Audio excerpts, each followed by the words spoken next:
Welcome to the Richard Lloyd USA YouTube channel. I'm Richard Lloyd. Today I'm going to be doing a video on changing the thermostat on a Kia Spectra5. Now the Kia Spectra and Spectra5 are basically the same car. One is a sedan and mine is a hatchback, but they share the same engine and the same thermostat. So I'll put links for all this stuff that I use in this video in the video description below. Those are affiliate links, so do me a huge favor and buy through those links. When you buy through those links, you support my channel.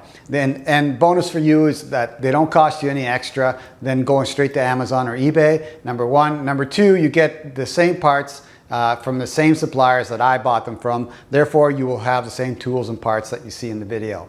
I want to also state that this engine is the Beta 2.0D engine. It's a 2-liter 4-cylinder engine. The code on it is G4GC. Now you may ask, why am I telling you that? Because Hyundai owns the Kia brand now as well, and has for a while. And they built the same engine for the Kia Spectra as they did for the Elantra, Tiburon, Tucson, the Kia Soul, the Kia Spectra, and the Sportage. So this video will help you in those models as well. Once again though, make sure that you check your model and engine type and that you're dealing with the same engine as what I'm showing here in the video and the same parts. So yeah, I went on YouTube to see if there was any videos on how to do this service. Basically, I did it about a year ago and I changed it with a cheap aftermarket knockoff thermostat, and a year later I have to do it again. So I went with the original OEM part, and man, what a difference between the two. So watch the video, watch me change the thermostat, and hopefully you learned something. And if you like this video and it helped you out in some way, click on the like button here on the bottom and give me a great big thumbs up. That helps me, it helps my channel, and helps me grow on YouTube. So I really appreciate that as well. You can subscribe to my channel at any time as well. There's a subscription link in the bottom corner. Click on that. You'll be subscribed to my channel. As part of the process of the subscription process, you'll get a bell icon. If you click on the bell icon, you'll be notified every time I put up a new video, and then you can watch it at your own leisure. So let's get at it. Let's change this bad boy and put a new thermostat in my Spectra. Here's 4 thermostats that I got from my local salvage yard. And I pulled them out of 2 Kia Spectras of the same year as mine, and 2 Accents in the same range, 2008 to 2011, I believe, or 2006, that whole range. Anyways, they're all the exact same part number and the same part that you need, or thermostat you need for your Spectra. I'm going to put a link to this part number in the video description below. But I got them out of the salvage yard, and this is how I test them. I boil them up to, well, boiling, and they're set to open up at 82 Celsius or 180 Fahrenheit, and boiling is beyond that, so that should open them up. And I see that 3 of them are open and 1 of them is not. This one here in the center is partially open. You can see the little space between the brass and the top, hopefully. I'll pull it out here in a second. Also the rubber piece on the bottom, the valve, isn't very far open. Let's see if I throw some light on that, if it gets any better. No, that doesn't help. So basically what we got is 3 open thermostats. This one, and this one. This one seems to be the most open, so I think it'll be the healthiest one, so I'll be using that one. These 2 are sort of almost fully open, but not as far as this one. These 2, this one's more open than this one, and this one's not barely open at all. So we've got 1, 2, 3, 4, and the 4th is the best one. 3rd one's the second best. The second one's the second best. 3rd one's the 3rd best. Of course, the top one is going to be the dud. So let me pull it out so you can see what that looks like. So what we're looking for is this valve to be open and this space here to be very broad between the brass and the top of this peak. And as you can see, there's not much stainless steel showing there, right? So this one is the dud. I'll put it back in there. It won't open. This one's the most open, so it starts closing as soon as I take it out of the water, but it'll stay open hopefully long enough to focus, and I can show you what's going on with it. Okay, so there's the winner. You can see the space here is huge on the valve between the rubber and the opening on the top. It's massive. So that's way, way open. You can see that the brass on this stainless steel shaft is way down from the top. So this one's a good one. And let's take out the others. Here's another one. And you can see that one starting to close when it cools down. See if I can get you the right angle. Okay, here's another one that's opened. There we go. All right, so you got this space on the stainless steel shaft from the top to the brass top. You see this wide open here. Valve, not as open as the other one was, but still working. I'll use that as a backup. Same thing with this one here. Same kind of situation on it. We've got the valve wide open, rubber. You can see I can stick this implement right through it, like that. And big space here between the top and the brass piece, but not as much as this one at the bottom, which is going to be my go-to right here. This one's the most wide open, so I think it's the most healthy. So I'll be using that, and I'll be keeping these as spares, but I'll probably be throwing this one out. Actually, I will be throwing this one out because it's useless to keep it. It's no good. So that's how I test them. The thermostat that's in the Kia Spectra5 right now that I own is one I put in about a year ago. It was warranted for a year, and gee, surprise, a year later it stops working. But it was a cheap aftermarket $9.99 thermostat that the reputable seller told me was good and it would work, and it did work. It worked for a year. It was warranted for a year, and it stopped working after a year. So for $9.99, I got what I paid for. But these are $32, $33 a piece at the Kia dealership. So obviously they're going to be built better. I hope they would be than a $9.99 one. And I opted to buy them at the salvage yard because I know that my salvage yard has a lot of Kia and Spectra products for me to pick from, and Hyundai as well, and they're $2.90 each. So I spent maybe $12 on this whole thing, and I got a really good one and two decent ones to use as backups in case of emergency. But yeah, I got this one here it looks perfect for $12. So that's a lot cheaper than 32, 33, and I have some spares, two spares, and this one's going in the garbage, of course. And I'll show you on the car how I knew mine thermostat was gone. Number one, the car was overheating, and it went to 246 before I noticed. I was having a problem with air conditioning. When the car was idling, it would stop working. I didn't know why. I couldn't figure it out. I tested the air conditioning system top to bottom, and I thought, hey, what's wrong with my air conditioning system? There was nothing wrong with the air conditioning system. What happened is when the car was idling, it started overheating. The air conditioning shut off because the ECM, electronic control module, just basically said, hey, with the air conditioning on, your car's going to get even hotter, so I'm going to turn the air conditioning off, and hopefully we'll be able to cool the engine down with the air conditioning off. But I didn't catch it till last night when I looked at the temperature, and it was 246 degrees, and I was like, Fahrenheit. I was like, whoa, way too high. So then I figured it out, and I'll show you where I tested with my thermometer. This is an infrared temperature thermometer. This thing's amazing. I can't specify or stress enough. I love having this tool. I use it all the time. I don't know if it's going to focus. So there it is. And it's a great little tool. I'll put a link to that in the video description below. But it allows me to sample temperatures without actually physically touching things, which is awesome. And what I found out was the intake was at 233 on the engine, and the output, or the coolant output back to the lower part of the bottom of the radiator, was at 153. So I'm going, okay, the top side is hot, hot, hot, and the bottom side is cold or cool. That means that the thermostat is not open, not allowing fluid to flow. So I'll show you where to test for those temperatures on the car when we start taking it apart.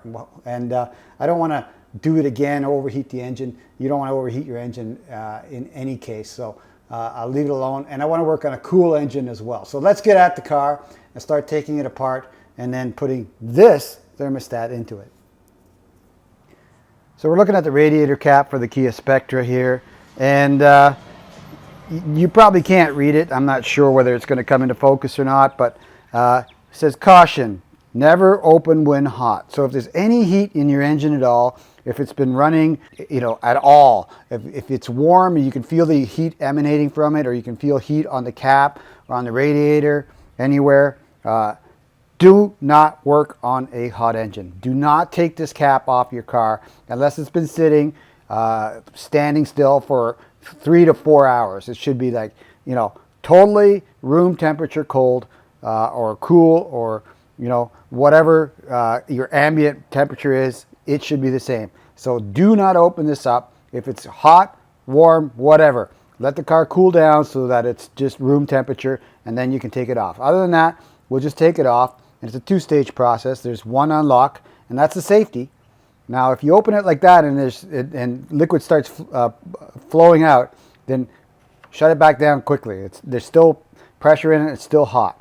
But again, don't even bother if you feel any warmth coming from the engine or anything. So open it up one way, and then you press down and turn it the rest of the way. And at that point, you can lift it up and pull it off. Okay. Next, we're going to do is drain the fluid from the radiator through the drain hole at the bottom of the radiator. So I'll show you that next. So we're looking at the center here with this hook, and you can see this port right here cut into the splash guard on the bottom. And this is the front of the car, of course, where the radiator is. And right up top here, there's a little screw made out of plastic that you turn counterclockwise, and it will drain the fluid from the radiator. Now, I'm going to use a, it looks like a big Phillips screw, but you can use a flathead. You can use I don't know, a quarter if you wanted to turn it. I'll take a picture of it so you can see what it looks like, and then I'm just going to turn it and drain the fluid. All right, I've loosened the screw using just a standard flathead screwdriver. I'm going to go the rest of the way, but you can see the fluid dripping there. So let's take it, and you see the coolant. Now, you want to be careful with the coolant. This stuff is really toxic to pets and humans, but your pets are likely to drink it because I've been told it's sweet, and yeah, you don't want them doing that. So don't spill it, and if you do spill it, there we go. If you do spill it, make sure you clean up the mess and dilute it by, using water until there's, none left. You don't want this around for people's pets to drink. They will drink it, and it's not good for them. So it's not good for humans either. It's engine coolant. So here it is draining out. Let it go all the way out. The plug fell into the pan. No big deal. This fluid looks good, so I'll probably use it again. We'll take a look and see what the thermostat looks like when we're done getting all this out of there. So yeah, let this drain. When it's done draining, you can just leave it open, leave the cap underneath it if you wish, or just put the cap back on. I think I'll just put the cap back on myself and then push the pan further down under the engine, because when we take the thermostat out from the engine, there'll still be coolant left inside the engine. We're just draining it mostly from the radiator, but some will be left inside the engine, and that will leak down onto the ground. And again, be very, very aware of this stuff. Don't let it lie around. Like I said, animals love it because though I don't know, I've never tasted it. They say it's sweet. So yeah, don't leave it lying around for children or animals to consume in any way. Be conscious and be aware and be responsible with this stuff. And like I said, I'm going to reuse it because there's nothing wrong with it. So let's get up top and start taking the components out from the engine bay to get us a good easy access to that thermostat. So here's the nut. Hopefully the camera will focus on that. You can see that little plastic nut. Sorry, a bolt. I'm just going to put it back in here now that it's pretty well done draining. The rad cap is off, so we got most of that fluid out. So I'm just going to put it back in there, just finger tight.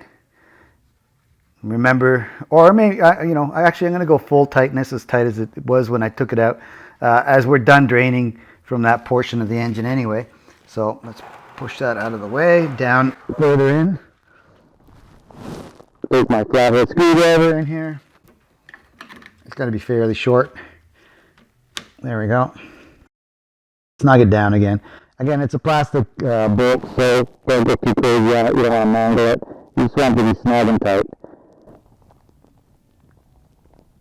That's it. So let's go up top, remove the components from the engine bay that we need to access that thermostat easily. All right, for the sake of orientation, batteries here, positive terminals here, air box is here, engine, and thermostat is right here between the engine and the air box, behind this plastic housing with these wires going into it. But the input, or sorry, the output from the engine is right here. This is the top hose, water hose or coolant hose for the radiator. So the hot water from the heated water from the engine pours out of here or goes through this pipe to the top of the radiator, and then it returns back from the bottom of the radiator in this rubber hose here into the housing that houses the thermostat. Now the reason I'm telling you that is that that's how I found out my thermostat was bad. Not only that the engine was overheating, there's many reasons your engines could overheat. You know, a broken water pump, a broken water pump belt, could be a you know, defective engine, could be you're out of coolant. None of those things were wrong with my engine. But when I took the temperature difference between the output pipe and the input pipe, I found that the output pipe was at 233 Fahrenheit or higher. And actually, when I used my cell phone to look at the OBD information, it was 246. But this was showing 233 on the output, and it was only showing 110 or 13 on the input, which was just slightly higher than ambient temperature. I mean, ambient temperature that night was 90, so at 110, it was barely even warm. So it should be, this should be much lower. It should be closer to 200, 180, because that's when the thermostat opens. The thermostat opens at 180 and allows the fluid to, you know, flow through the radiator and cool. Well, when it's 246 here and 143 here, it's not flowing, and it's plenty hot. It should thermostat should have been open, but it wasn't. So, well, obviously it wasn't because it wasn't flowing. The temperature would have been more closely related between the two pipes. This would have been probably about 190, and this would have been about 160. But that's not the differential I had. I had 234 here, and the sensor said 246 on this one, and my infrared thermostat said 100. Well, now it says 96, but that's the temperature. But it said 113 on that one. So that told me water wasn't flowing through that thermostat. So we're going to get at that thermostat, which is off of this hose here. But it's really, really tight area. So I'll show you what I do to get rid of that tight area problem and make this job pretty simple and pretty easy to do, because really the toughest part of this job is accessing it. And that can be taken care of quickly by removing the air box. That's what we're going to do next.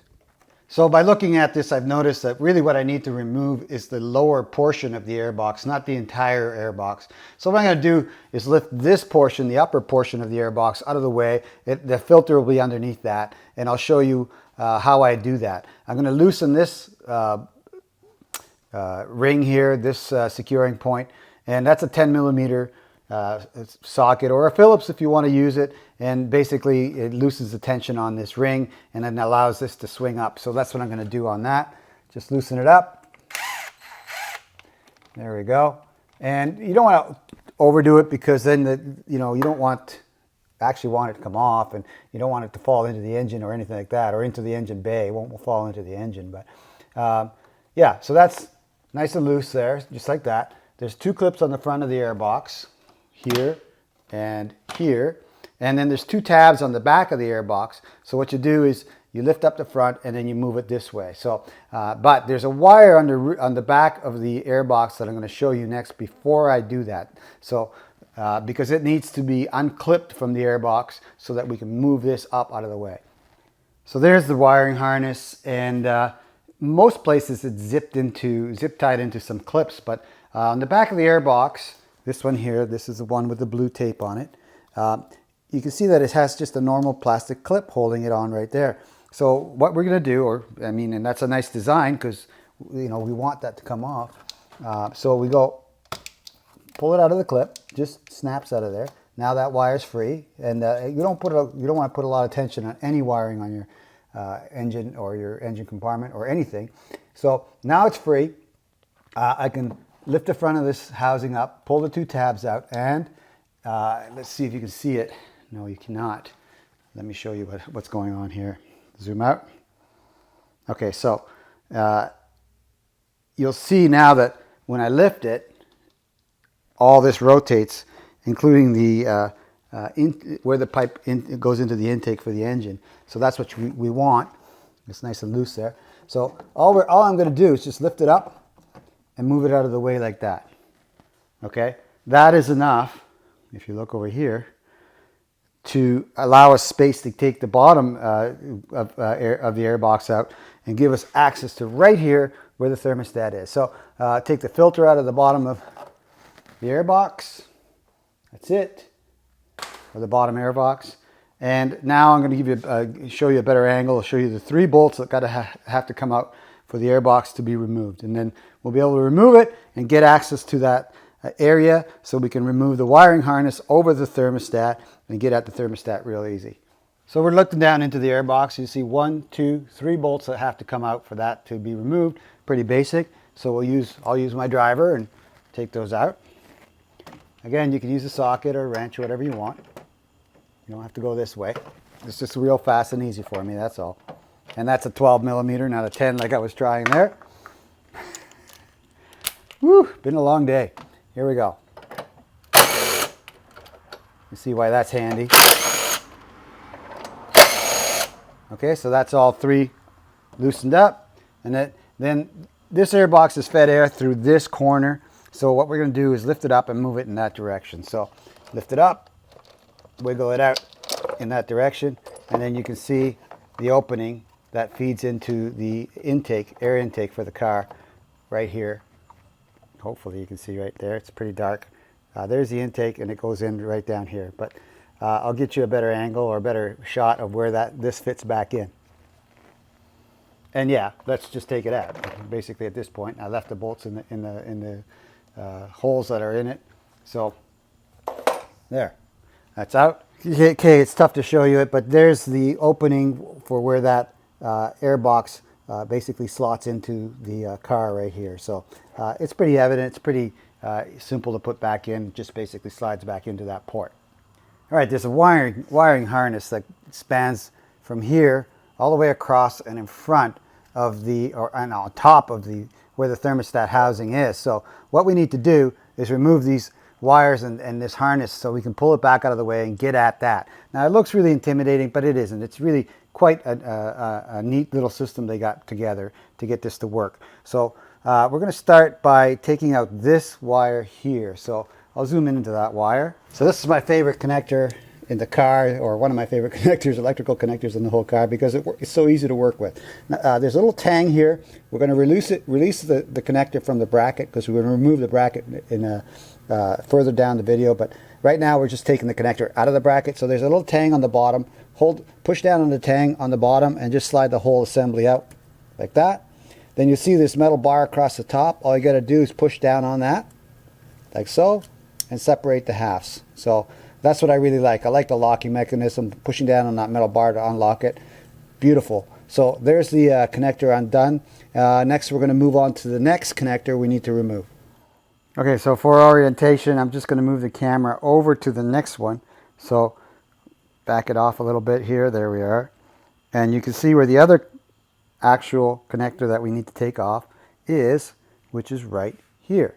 So it has a little lock on the top. We just pop the lock, or not pop, we just push the lock down, not too hard. Be really gentle with these connectors. They're made out of plastic and they can get brittle. So be real gentle, and then that's it. That connector is out of the way. Now we have to move. You could take these 2 clips and get them off the zip ties, but there's one 12 millimeter bolt right here. And if we take that 12 millimeter bolt off, the whole bracket comes off and the whole wiring harness is then free, and then we can continue on to the next connector. So let's take the 12 millimeter off of there, and like again, you can use a wrench, you can use a driver. I'm using my driver, so here we go. That's it. And it's not on very tight, and it doesn't have to be torqued super tight. It's just holding a little bracket that holds a wire. So there you go. Now that bracket is free, and the clip is right there. Hopefully you can see it. There's the clip that holds the other connector. But anyways, put your 12 millimeter bolt out of the way, and then just move that out of the way. Now we've got the front part of that wiring harness free from the engine. We've only got 2 more electrical connectors to remove, and then we can move on to moving the harness out of the way. Okay, again, for orientation's sake, I'm going to move the camera over to where we're working next, and that's right there. We're looking at those 2 connectors right there, and you can see how they're going to come off. Or actually, you can see where they are. Anyways, we're going to remove this connector next, and then we're going to move down to the temperature sensor connector down here. So let's start with this top one, and it's just got a little lock-on clip on the top. So basically, push down on the clip, pull it off in this direction. Don't twist or anything. Just be gentle and wiggle it off like that. There we go. There's a second to the last connector. Next one we got to take off is right there. More or less the same procedure. Just unlock it and pull it off in this direction. So next on that connector, back it off. You see where it's at. We're going to take that connector off. There's a lock, usually on the top or the bottom. Depends. It could be anywhere, but it's evident right here. It's on the top, which is great. Look for it. Squeeze it. Move these wires out of the way, and hopefully you guys can see me doing this. Like I said, it's tough getting these angles. It's one thing to do it, and film it. Okay, so that looks like it's rather stiff. Ah, there it goes. I heard it click. So push down on the end. You hear it click. It's unlocked. Right? So that's all the connectors for that wiring harness that we need. Next, we're just going to move the wiring harness, this bracket, out of the way. So let me get that angle. So there's the final part of that wiring harness that we need to remove.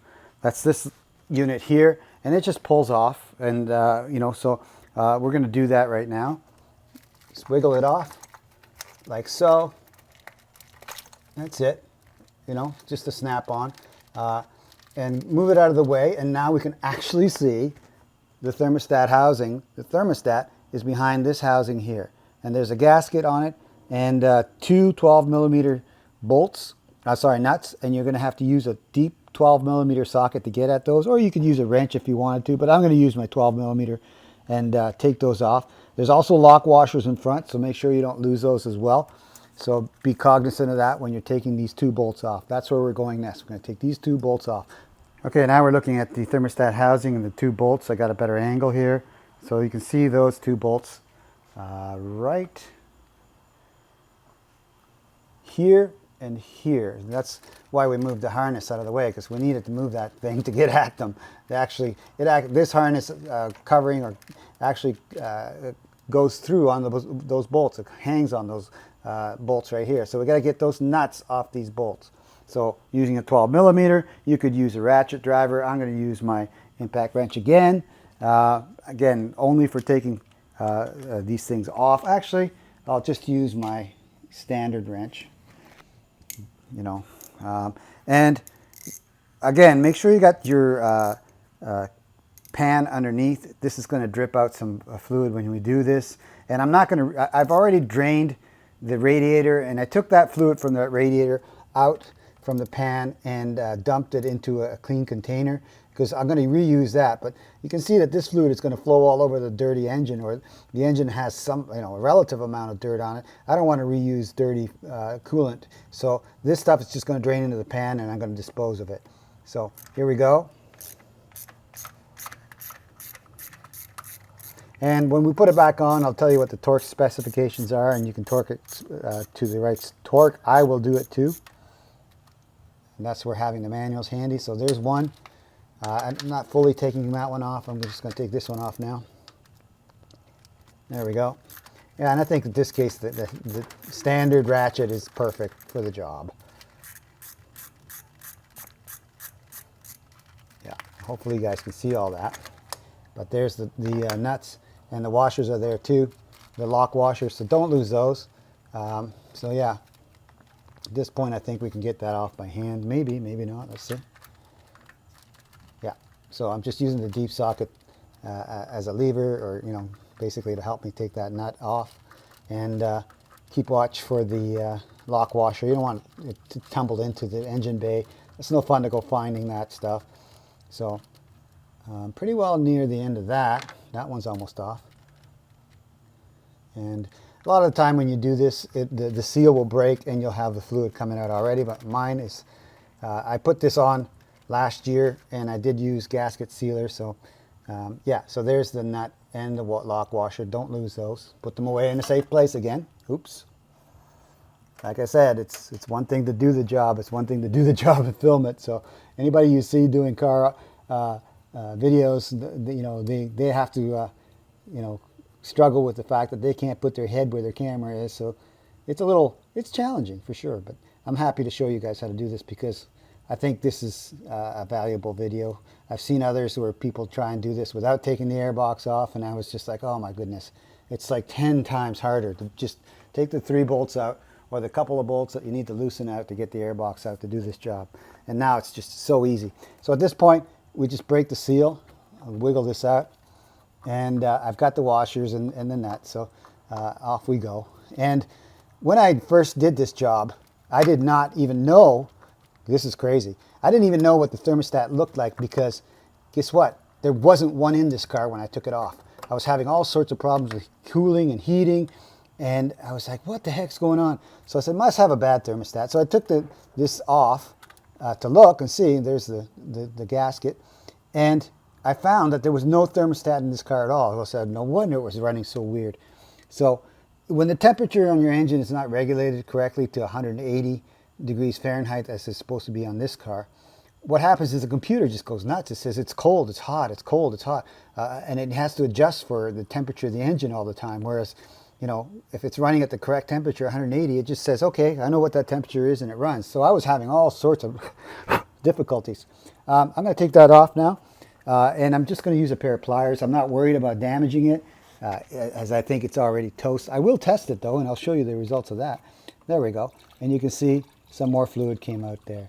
So there's the old one, and it's just not anywhere near what the new one looks like. It's just, like I said, I had no idea. I just said, hey, I need a thermostat for this car. They sold me this thermostat, and it's a piece of junk, obviously, because it only lasted a year.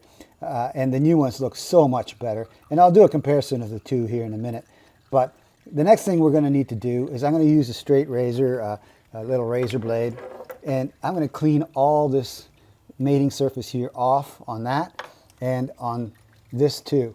Okay, this is the on the return housing or the thermostat housing there as well. These mating surfaces have to be as clean as possible to make a good seal. And then I'll put some gasket sealant on them, put the gasket on it, and then we will put the new thermostat in. Oh yeah, and the thermostat housing, the return housing, this thing here, just take it off by taking this clamp off here and then just wiggling this portion off. That makes it way easier to clean as opposed to struggling with this here. So what I'm going to do is just use my pliers, and what we'll do is just squeeze the clamp, and then move it down on the hose so it's away from it, like so. There we go. And now we just remove the hose from the pipe. So there we go. Twist it a little bit, and we're off. So yeah, you want to clean this surface off, and you want to clean that surface off for sure, the mating surface, and also down here, give this a sand too, so that you can have it nice and clean. And that was one of my tools going down into the engine bay. So yeah, as I said, be careful. All right, I wanted to quickly show you the build quality between these two thermostats. Oh my goodness, they're not even in the same ballpark. It's just like, wow, they don't even, the metal on this one's way thicker. number one. Number two, its construction is way different. The springs on the back, you can see the difference in the gauge. They're twice as thick on the new one, or the salvage yard one, and the one I've got here. This one looks so dinky. Like the springs on the bottom, really, really weak. Look at the spring on the bottom on this one. It's just awesomely stronger, and the whole thing just looks way, way more structurally sound and way tougher. So yeah, there's a difference between the two of them. Yeah, just crazy. I can't even see a rubber seal on this one on the top. Like this one has a rubber seal. I don't see a rubber seal on this one. I'm going to boil test this one, see what happens with it. But yeah, obviously just a cheap piece of junk compared to this one. And I can see why one is so far more expensive. You can see the build quality is so much better. So yeah, it's just amazing the difference between those two thermostats. Okay, here's the output, or the housing, or the outer part of the housing for the thermostat. And you can see how nice I got that. I used a straight razor, or a scraper like this, little razor blade scraper, to get all the heavy paper and gasket material, or gasket sealing material off of there. And I also have a trick for after getting all that off, getting all the surface corrosion off. And if you watch this video and this is all you get out of it, this is it. This is the trick. These are 3M Scotch-Brite heavy duty scouring pads. That's what I use. You use those, a little bit of water, nothing else. If you want some soap, you could use some soap, I guess. But the 3M Scotch-Brite scouring pads, these green things, are amazing. So after taking all the heavy stuff off, then I just, basically use the pad. Here it is here. This green pad and a little bit of water on the sink, and just clean it off. And it comes out so nice. Look at this thing. That mating surface is near perfect. And then on this side here, I do the same thing. I use this Scotch-Brite again on that on that surface, and it's just perfect. It really, really looks nice. Looks amazing how good and clean that came out, and how good and clean that mating surface is. It's perfect. So that one is clean, and I use the Scotch-Brite again. I'm going to use the same thing on the mating surface over here, and I'm going to see if I can get a better angle on you so you can see me do that. And you can see that there's a lot of crud on here. So I'm going to scrape that off, and then scour it down with the these Scotch-Brites. Just amazing, and it should look exactly like this. Really, really nice and clean. Really nice and ready for the gasket and gasket sealant. Well, that's a pretty good angle on that, and hopefully I can get my work done with all this gear in the way. It's just hard to describe. That's where the camera is, where I would like my head to be, to get that angle. But I think I can work around it. So we'll scrape the heavy stuff off, and then we'll go from the heavy stuff to the Scotch-Brite. So let's get the razor on that and see if I can get this done. Yeah, exactly. The camera's exactly where I want to be. So you guys get to see it better than I do. And yeah, just here we're just scraping the heavy stuff off, which is basically probably gasket sealant mostly. And then we'll use the Scotch-Brite to brighten it up, to get it down to the nice shiny smooth metal.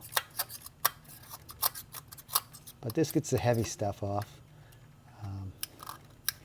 and then we can we can put the new, or I should say the salvaged. And there's a little lip here, and I'm just going to scrape the garbage off of that. That's where that lip is, where the actual thermostat rests. And I did boil test that other thermostat, and it did pass. It worked, but I don't care. It didn't work yesterday when it was in the car, so I don't trust it anymore, and it's going away. It's not even close to the quality of the OEM. So I really do believe in buying OEM, or getting OEM. I get my OEM from the salvage yard, and I'll give you another story on that. I had to put a starter in the Santa Fe, and I went on Amazon and I bought the starter, and brand new starter, guaranteed for a year. Gee, guess how long it lasted? Yeah, you got it, 1 year. And after that 1 year, it stopped working and left me dead in a luckily in a Walmart parking lot, and close to my house. So I just said, you know, I'm going to go to the salvage yard and get an OEM, what the original manufacturer put into the vehicle. And that one is still in the vehicle. And then after I got it running, I went back to the salvage yard with the Santa Fe and got a spare, just in case I need another one, you know, in the future. I'll be ready. So I'm scraping out that edge, and I noticed that at the top, there's a little dimple, a little groove cut into that, and that matches the thermostat. The thermostat has a little arrow on it, so the thermostat goes into that little arrow there. I'm going to scrape up on the top here a little more, and then I'm going to Scotch-Brite it, and then I'll show it to you, so just to keep the video down to a reasonable size. All right, there it is, scraped off with the razor blade. I wanted to show you that. I'm going to now Scotch-Brite it to get it right down to the metal and nice and smooth. And I don't know if you can see it or not. Maybe I can show it to you, but the notch is right here. You can see the starting of it. This electrical component, this looks like a coil is in the way, but there's a notch right here, and that's where that thermostat, the new thermostat, is going to sit and fit and mate there.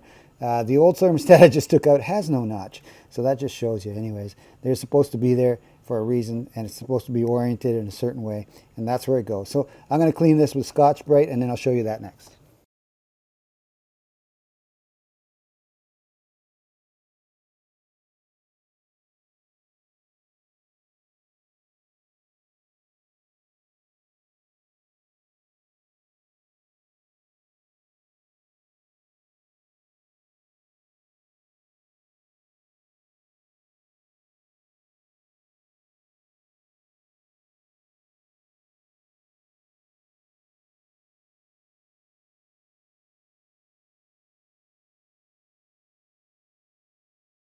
Okay, there it is. I think as best as I can get it. I'll take a closer look when I get the camera out of the way, but looks fantastic. Again, if the only thing you got from this video is using this Scotch-Brite to get these gasket mating surfaces nice and beautiful, gee, that was worth the price, right?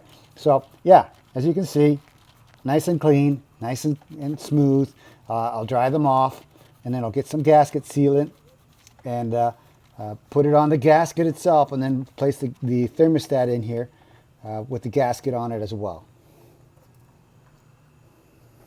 In actuality, the thermostat goes first, and the gasket doesn't seal the thermostat, it seals the housing. So it's a housing, it's not a thermostat sealant, it's a housing sealant. So I'm going to put sealant on both sides of the gasket after I put the thermostat in. It sits recessed in this slot. Okay, I've got the angle even better with the camera, and now you can see the notch really fully there. And I'll put the thermostat in with the notch, which the other one didn't even have. I can't even see to put that in myself. So I'll match it up with the notch here. And once I match it, there it is. Perfect. It fits really nice and sweet into that little notch. And I believe the reason that notch is on the thermostat is because of this little valve right here. That probably has something to do with bleeding the air out of the system. I'm not sure. But that valve needs to be on the top. And that would signify to me that's how air gets passed through the system, is through that little valve. So yeah, this thermostat is key. The notch is key. That valve being on the top is key. And look at the fit. It's just perfect. So, and look how nice and smooth this is after the Scotch-Brite. It's like beautiful.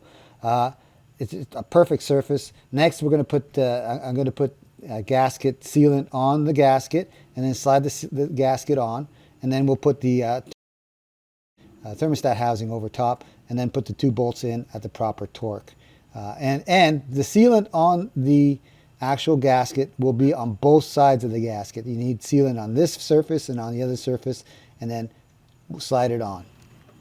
Okay, I'm going to put the gasket on. Hopefully my battery on the camera won't die on me, but here we go. I put a thin film of gasket sealant on it, and there it is, nicely fitting. Next, we put the housing over it, and then I'm going to put the lock washers on and the nuts on next. All right, we got the housing here. I'm going to put the other end into the hose first, and then I'll put, after I've secured it, I'll put the clamp on it, but I don't need to show you sliding that into it. So the other end of this housing is secure inside the hose. So we're just going to slide it on as such. Next, we're going to put the washers, the lock washers in there, and then the actual securing nuts. So here's the lock washers, one at a time. Careful, like I said. Oh, by the way, I did drop a tool. It was a 12mm deep socket that I need for this job, but luckily it landed at the on the splash pan. It was easy to get out of the bottom of the engine engine compartment. So yeah, I try to avoid that though. I was like, oh no, but it wasn't a big deal. I got it out. So I like I said, worst would have been I would have had to taken that splash guard off and fish it out, but you don't want to do that, right? So just be careful. Like I said, washers in first, nuts in second. And yeah, I had to segment that because that black sealant gets all over your fingers. It's really sticky stuff, but then again, it works really well. That's what I used last time, and this gasket came off complete and never leaked. So regardless of the amount of pressure that 236 Fahrenheit coolant would have put on it, or 246, yeah, it survived that. All right, so there we are, finger tight. Next, I'm going to get my torque wrench and torque these down to the proper spec, and I'll tell you what that is. And then we'll put the clamp on the hose that this housing goes to. All right, those nuts go down to 11 to 15 foot-pounds, and that's a pretty low torque range for a 3/8 inch ratchet. So I'm going to use the 1/4 inch foot-pound ratchet that I have for torque wrench, and I'm going to set it to 156, which is 13 foot-pounds. So I'm going to use 156 inch-pounds, which is basically 12 times 13. So that's how you set that. So let's torque that down and get it to the correct torque. Again, it's 11 to 15. That's 4 foot-pound range between the top and the bottom. So we'll add 2. That's 13. That's where I'm going to be. So there's snug on the front, on the top one, and we'll get snug on the bottom one here, and then we'll give it the proper torque. And I'm sorry if it goes out of focus. My apologies, the battery died on my camera. That just happens when you're in these challenging areas. But once again, I'll show you that I've got the torque down correctly. 156 inch-pounds, 13 foot-pounds. So it's clicking there. Get it on the bottom one, and see how nice it is to have that harness and all those wires out of the way.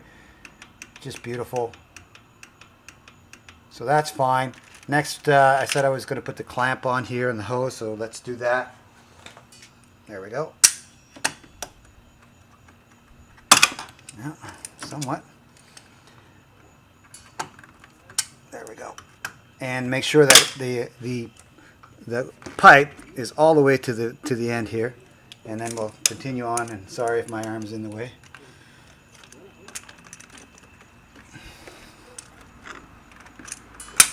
There we go. Ah, that one got it. Now I'm just going to put it exactly where it was on the pipe before, on the hose before, I should say. It's not a pipe, it's a hose. There we go. And now I'm going to loosen it a little bit and just move it forward all the way to the stop on the, there we go, on the aluminum housing. There we go. Perfect. Right here. So right to the edge. Nice, tight, snug, not going anywhere. Nicely clean. So that's ready to go. So next we're going to put the wiring harness and stuff back. So let's do that. So this housing, or this cover that holds all these wires, has 2 holes in it. They go over the bolts on that housing. So just line them up. and that's it. There's no bolts holding them. They're just friction fit there. So that's nice. And so there's nothing else to do with that. Next, we'll go with the top connector. You hear it click. We're done. I should have guessed done the bottom temperature sensor connector, but it doesn't matter. Your choice. Probably the bottom is easier, but now the wire's in the way. But you can see that I'm working on that one. And just, again, same thing. Slide it in. Click. You hear it click. You're done. Let's do the front cables next, and I'll change the angle so you can see that better. So that's what we'll do next. So let's go. Probably the best is just to reverse the procedure, and the reverse procedure is to actually put this bracket back on here using that 12mm bolt, and which I put away in a good secure area. And again, this is aluminum, and this is just a little bracket. You don't have to over torque it. You can just use a ratchet on it. That's what I'm going to use. I'm not going to use my impact wrench on this. It's like, that's just overkill. I'll just get it nice and tight, you know, to feel, basically.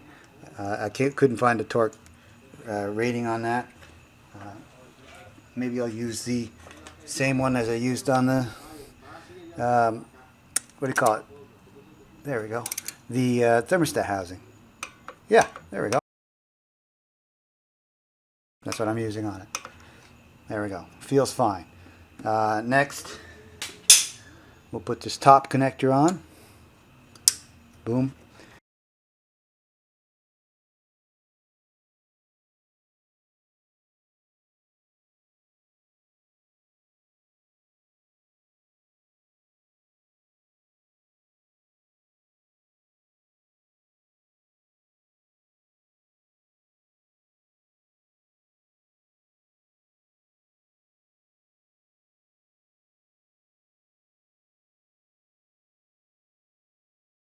And that's all those connectors connected.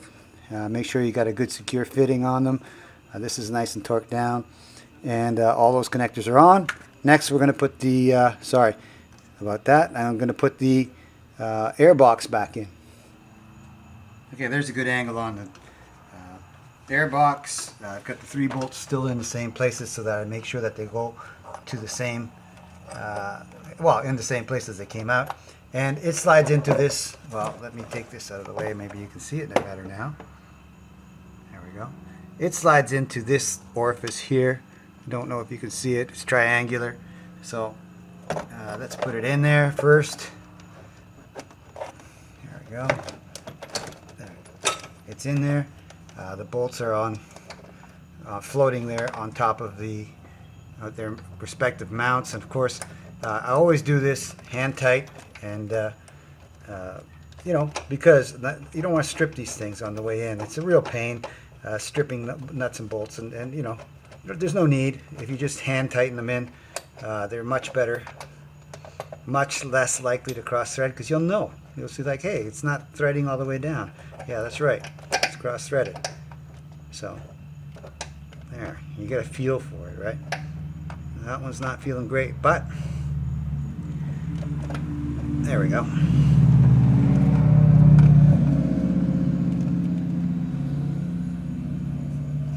There we go. So yeah, those are all now down snug, hand tight. And I'm going to go all the way down with them to 13 foot-pounds using my, what do you call it, torque wrench. You know, again, this snug will do.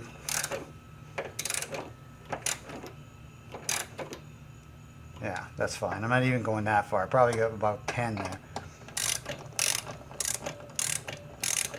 Again, it's holding plastic, so, you know, it's not like an engine component or a brake component. It's just tight as good. Ooh. Sorry about that. Hopefully you can still see. Like I said, the challenges of filming in these spaces is incredible. But doable. There we go. There's the box, air box in. Put the air filter in next. Grab that.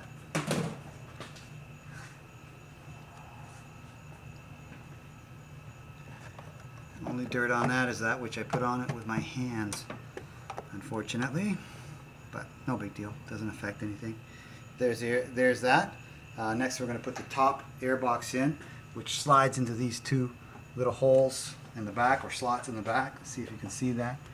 Yeah, you can right there. So, and there's a wire behind there that goes into this clip right here. So after we're done putting the top on, make sure that wire goes back into that clip. So let's do that. This is basic. Lower it down. Make sure the two tabs go into the slots like that. Boom. Lock it in.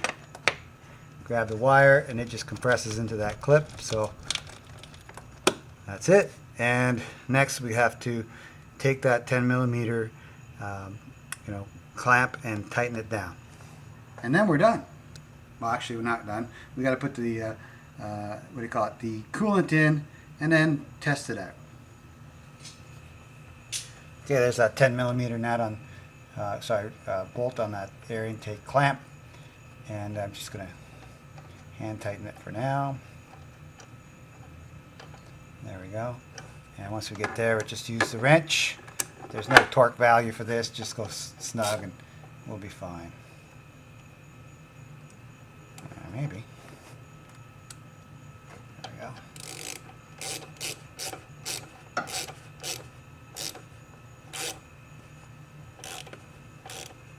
That's pretty tight.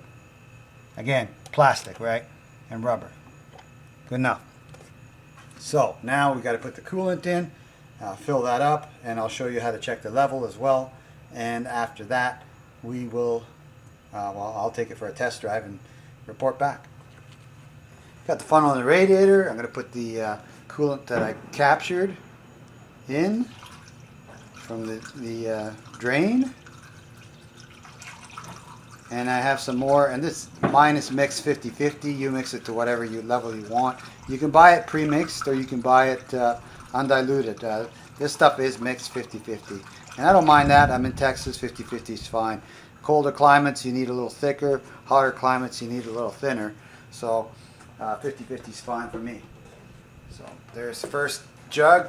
And of course we lost some on, actually didn't capture any of the stuff that came out of the thermostat housing when I released that, but I cleaned it up off the garage floor. So let's, getting a little bit there. And if you hear noise in the background, that's people firing off fireworks. We're near 4th of July and it's America, and that's what they do. So there we go. I think we're getting near the top on that. Obviously I was very low. Probably evaporated when it was 250 Fahrenheit. Ooh, thereabouts. I'm almost there. That's nice.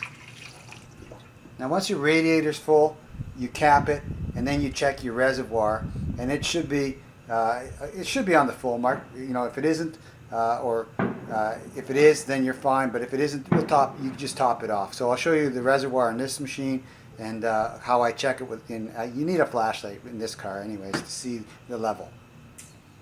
Again, don't forget to put the cap back on, nice and snug, and with the ears parallel to the radiator. That's how I know. Caution, tight, snug.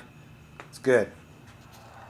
Well, you guys will never know how amazingly hard these angles are to get, but there is the cooling reservoir, the coolant reservoir, and the cap is right here. You can barely see it. Anyways, I could switch that so that you can see the cap. There it is. Cap is right here, and you lift it, and there's the pipe going down into the reservoir, and got the flashlight here, trying to keep it steady so you can see the level in the cooling tank, coolant reservoir, and there's how you do it. I use the flashlight on the back of the tank, and then you can actually see the fluid inside, and you can see that there's an F right here, and it's on the F. So I'm going to monitor it, see what happens, and the way the system works is that if the cooling system requires more fluid, it will suck it in, and it'll suck it in from that tank.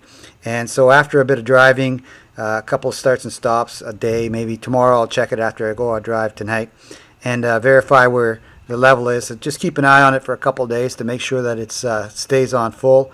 It may go higher when the engine gets hot because it expands, and it may go lower when the engine gets cool because it contracts. So yeah, at this point that is a good level. We've got the fluid in here. Take it out for a spin. That's what I'm going to do next, and see how the temperature responds. I'm sure it will be better than with that substandard thermostat I had in there before. All right, I'm on the side road here in Texas. It's a beautiful Texas summer day, 95 degrees outside, so pretty hot. Sun's blasting down. It's mid-afternoon, August 1st, so yeah, it's about as hot as it gets around here. Actually, it gets a little hotter, but it's a nice day. So temperature right now, I've been sitting idling here for a bit, is 190. I had to drive here as well, so that warmed up the engine to this point. Actually was a little hotter, but you can see the telemetry there on the screen. I'll put it up. And if you want to know how I get that information or that data out of the car, I use a little ODB2 connector on my car called an ELM 327, and I'll put a link for all this stuff in the video description, and it gives me the data from the car, which is really handy. So let's go for a ride here, see what happens to the temperature. 190 right now. It was 188 when I stopped, so it's being pretty steady. The thermostat's been in the car for about a week now, and it's never worked better. I'm really happy with the way the temperature is being regulated with this thing, so it works great.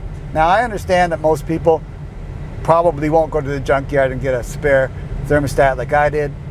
You know, I found them as cheap as $23 online, so I'll put links for the one I found online in the video description below this video, and you can get it there. Or you can go to the dealership and buy one for $33, I believe it is, and then you can be guaranteed that you got a good one for a good long time.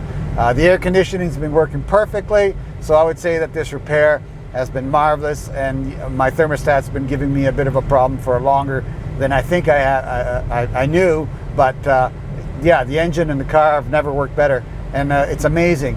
And if I had to pay $33 to get that to happen, I would easily do it. I'd pay 3 times that if I had to, but you don't have to. If your thermostat's acting up, just go get one. Again, either to the dealership or look at the video description below. And you can see right now that we're 19.4 Fahrenheit. I'm going to hit the highway here, or the road, and do about 60 miles an hour and see what happens to the temperature. Should go up as I am accelerating, but once I level out, it should be, you know, more or less steady. Well, they went down to 188 there. I just saw it. So yeah, it's cooling nicely. There we go, 194. But it's never gone to 250 again, or 246, or whatever I said it was at the beginning of this video. It's been very, very well regulated. So yeah, the thermostat was the problem. So now 195, and I'm doing 65 miles an hour. And again, the air conditioning's perfect, so that's the noise you hear outside of the car.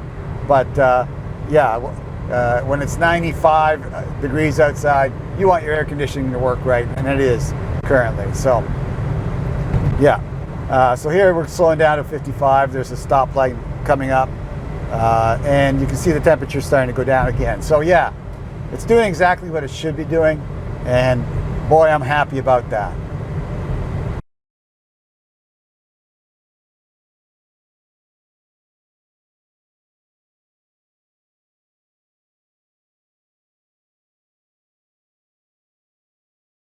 That's it for my video on changing the thermostat on a Kia Spectra with the Hyundai Beta 2 engine.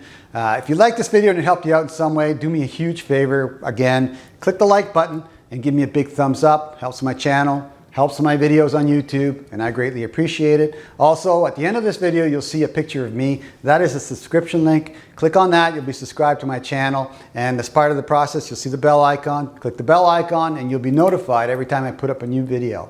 And then you can watch it at your own leisure. Again, in the video description below, all the links for the tools and supplies and parts that I use in this video are there for you. Please use those as you support my channel when you use those links. In the comment section below, leave your questions, your comments, your suggestions, and whatever else you want to parlay to me down there. I check those regularly and reply quite often. And once again, and like always, I want to thank you for watching and for supporting me as well. Stay safe, stay healthy, and stay happy.